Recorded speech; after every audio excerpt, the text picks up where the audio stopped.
자, 오늘의 시사 평론, 대한민국의 시사 레이더 리엘 파트너스의 이승기 변호사 나오셨습니다. 어서 오십시오. 예, 안녕하세요. 예. 자, 첫 번째 이슈 바로 가볼까요? 예, 오늘 첫 번째 이슈는 문 대통령 부동산 죽비 맞고 정신 번쩍, 정책 기조는 그대로입니다.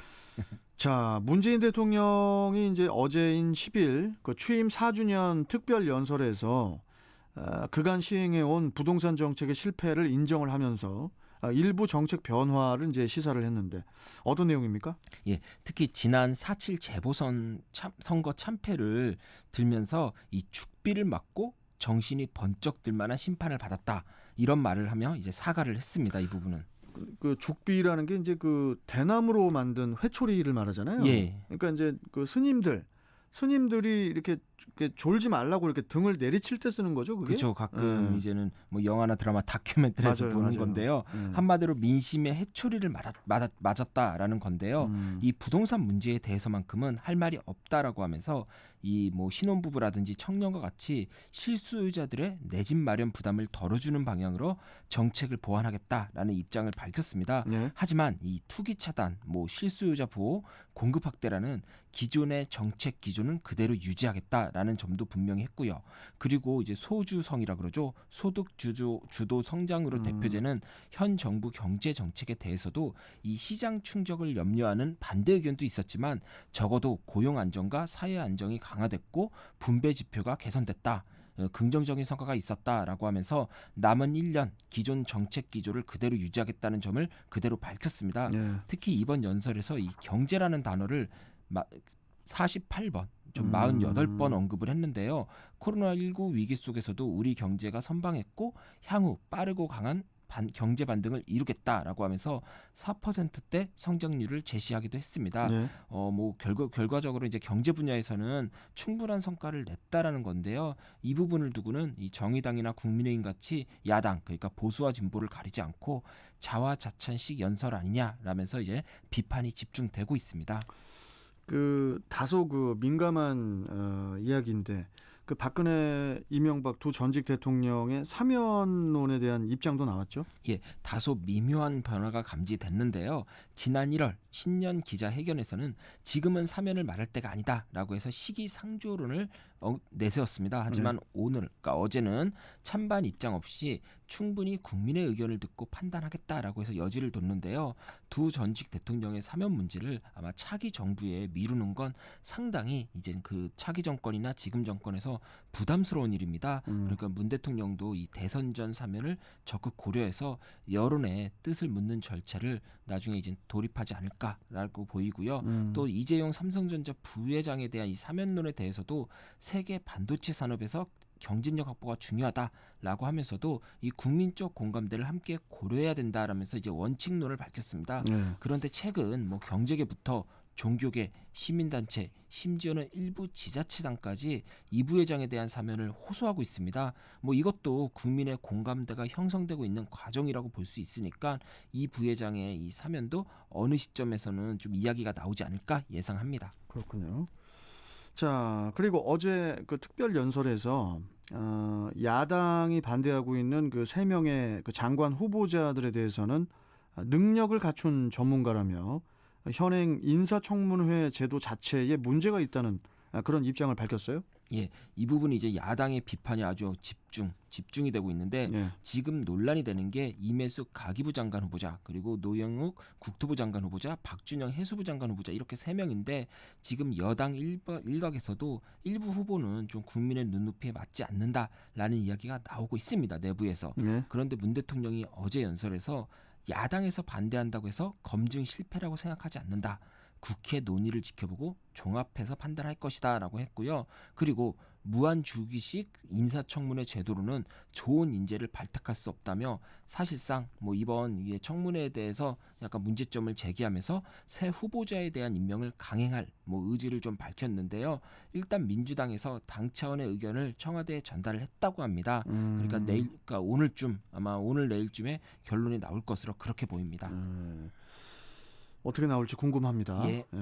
자, 다음 이슈 전해주시죠. 예, 다음 이슈는 검 수사심의 이성윤 기소 권고입니다. 이성윤 서울중앙지검장에 대한 그 수사심의위원회 결과가 어제 나왔는데 기소 및 수사 중단 결정이 나왔어요. 그러니까 한마디로 수사를 중단을 하고 재판에 넘기라는 건데 어떤 내용입니까? 예, 수사를 중단하는 건 결국 이 정도면 충분하다. 그러니까 수사를 이제 중단하고 재판에 넘기라는 거죠. 예. 그러니까 충분한 증거가 모였다는 거고요.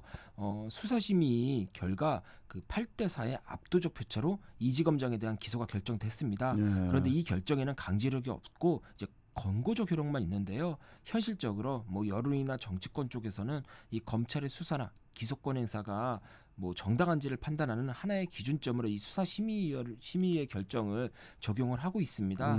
특히 이성윤 지검장이 친정부 검사로 분류되지만 이 검찰의 리더십은 매우 취약합니다. 네. 그렇다 보니까 이 지검장도 지금껏 자신의 혐의를 부인하면서 검찰이 표적 수사를 했다라면서 수사의 정당성 자체를 부정하면서 지금 수사심의위에 이 사건을 신청을 했거든요. 올렸거든요. 그러니까 또 이제 수사팀도 그래 판단 한번 받아보자 같이 올린 겁니다. 그렇네요. 이번에 그렇다 보니까 이번에 수사심의를 신청한 것도 그렇고 뭐 전국 최대 규모의 검찰청 수장인 서울중앙지검장이 자신이 속한 검찰 조직의 수사를 믿지 못해 수사심의를 신청한 것 자체가 모순 아니냐라는 이런 비판도 함께 받아왔습니다.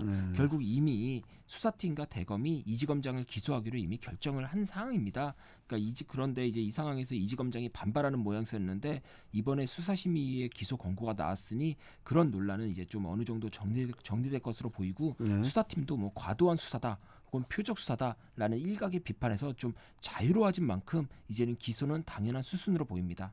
자, 이르면은 이제 오늘 이지검장에 대한 기소가 이루어질 걸로 보이는데 현지 지검장이 피고인으로 재판에 넘겨지는 것은 이게 지금 처음인 거죠? 예, 맞습니다. 일단 이번 주 안에 기소가 이루어질 거고 오늘은 이제 대검에서 기소가 승인될 걸로 보입니다. 뭐 빠르면 오늘 되겠죠.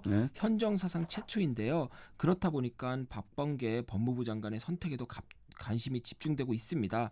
과연 이지검장이 기소된 상황에서도 서울중앙지검장직을 유지해 재판까지 받도록 할지 아니면 이지검장에 대해 원포인트 인사를 해서 직무배제 대기 명령 같은 자천성 인사를 할지도 문제입니다. 뭐 지금 상황에서는 재판이 대법원까지 간다고 한다면 뭐 내년 대선 이후에나 결과가 나올 텐데요.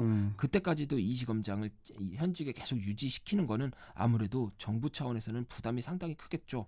특히 이지검장이 대표적인 이제 친정부 검사라는 점에서 이 내로남불 프라임도 문제가 될 수 있고요. 그렇다 보니까 이지검장이 현 정부에 부담이 되지 않게 어느 정도 시점에서 자연스레 자신의 거취를 결정하는 수순이 되지 않을까 이렇게 저는 예상을 하고요.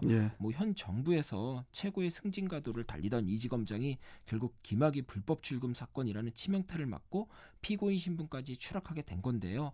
향후 재판 결과를 지켜봐야겠지만 지금 상황을 보면은 유무죄 여부와 관련 없이 일단은 지금의 중앙지검장 자리를 유지하기는 좀 어렵지 않나라는 예상이 많습니다. 그렇군요.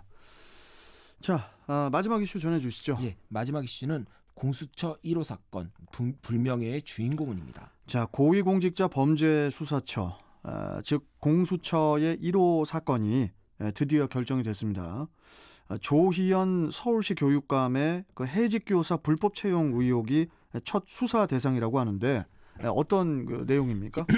예, 2021-0제1호 2021년 공수처 1호 사건을 줄여서 붙인 사건 번호입니다. 2010제1호인데요. 공수처가 공식 출범한 지 4개월이자 뭐 4개월 만이자 이제 검사와 수사관들을 임용하며 이제 수사 조직을 꾸린 지 거의 3주 만입니다. 그동안 공수처가 어떤 사건을 가장 먼저 맡을지 관심이 집중됐고요. 특히 뭐 방금 말씀드린 김학의 불법 출금 사건이나 아니면은 이전에 한명숙 전 총리 위증교사 사건 같은 이런 검찰과 관련된 사건을 맡지 않을까 했는데 아주 뜻밖에도 조희연 교육감이 1호 수사 대상이 되는 불명예의 주인공이 돼버린 겁니다.